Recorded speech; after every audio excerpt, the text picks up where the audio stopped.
C'est en Alsace, dans ces plaines vallonnées encadrées par le Rhin d'un côté et par le massif vosgien de l'autre, que sont cultivées ces ceps de vigne dont proviennent la grande variété de raisins d'Alsace. Principalement employés à la vinification, ces grappes de baies peuvent aussi se déguster tout simplement en fruits. Guy Martin va rencontrer Vincent Zère. Il est viticulteur mais aussi pépiniériste. Il cultive plusieurs dizaines de variétés de raisins.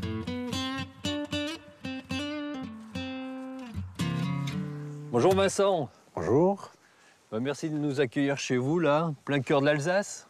Pays que j'adore, pays magnifique. Alors, qu'est-ce qu'on voit autour de nous? Des vignes?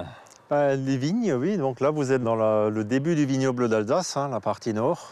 La porte nord du vignoble est d'ailleurs à 5 km à Marlenheim. C'est là que commence la route des vins d'Alsace et qui se termine à Thann, à 120 km plus au sud. Belle route, hein. Oui. Des beaux villages. Là, vous êtes ce qu'on appelle le pays de la Mossig. La Mossig, c'est la rivière qui coule au fond de la vallée. Donc, caractérisée par son ouverture sur l'ouest. Donc, contrairement aux autres parties du vignoble alsacien, nous sommes éclairés pendant une très longue période dans la journée et le soleil se couche tard le soir derrière le vignoble des Vosges.